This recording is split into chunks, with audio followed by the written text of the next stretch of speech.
We watched the four leaders come out. There seemed to be a sober optimism. Do you agree with what Harry Reid suggested, that we could have a deal before December 31? Yes, I do, and I think not only could we, but we have to. We have to come to agreement on this. It's not something that can be solved by either party acting alone. We need to reach a reasonable compromise that will reflect a shared sacrifice. My hope, though, Simon, is that it's not an agreement to kick the can down the road. It's not an agreement to decide, an agreement to agree later. We really ought to resolve as many of these questions as we can now, because we've been kicking the can down the road for a long time, and I think that's very unhelpful to business, very unhelpful for families that want to plan their economic future. So I'm hoping that it's more than an agreement on a framework. So already on the table from the Republican side on the network, we have the idea being floated that maybe there could be, for the rich, sharp cuts in deductions that they're able to make, a hike in capital gains tax, a hike in what they pay on dividends, but the main marginal tax rate remains the same, and that might be squared by all sides. In return, what would you Democrats give on entitlements? How far can you guys go? Well, you know, I think there's certainly a willingness to make the hard decisions in terms of spending cuts. And for each dollar we get in new revenue, I think we ought to have an equivalent amount in spending cuts. We've already undertaken a very significant amount of cuts, and these are going to be hard. They're going to be painful. But I think there's a lot of room for us to come to agreement on what those cuts ought to look like.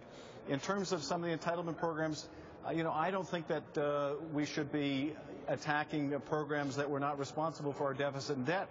They do have long-term fiscal challenges that we're going to have to wrestle with, but I don't know that we need to wrestle with those between now and the end of the year. I'd rather we focus on what got us into the hole we're in. If the Republicans are able to go against Grover Norquist, if they're prepared to have a greater tax take on the rich, then surely you're going to have to come through on Medicare and Medicaid. That is simply symmetry, isn't it? Well, it's symmetry that if they will come through and allow greater revenues, we will come through with spending cuts. I don't know that the entitlement programs necessarily have to be part of this equation. There is, I think, a stronger case that Medicare and Medicaid, to the degree that they affect overall expenditures on health care, have more of a role.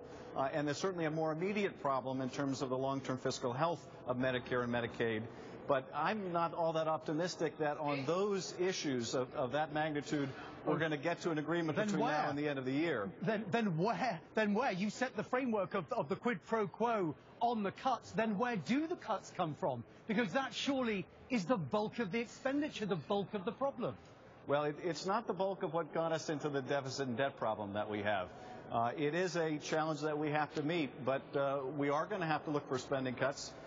And, you know, I think there's plenty of room. If we agree, for example, on an equivalent amount of new revenues and new spending cuts, then we sit down at the table and we agree on where those spending cuts come from. And that's going to be painful for many of us on my side of the aisle. But there is a willingness to share the sacrifice as long as it's done in a fair way that doesn't impose all the obligation and the burden on middle-class families or those struggling to enter the middle class. Congressman, it's good to see you. Thank you very much for your time. Adam Schiff joining us there, Thank you. representing California. Thank you.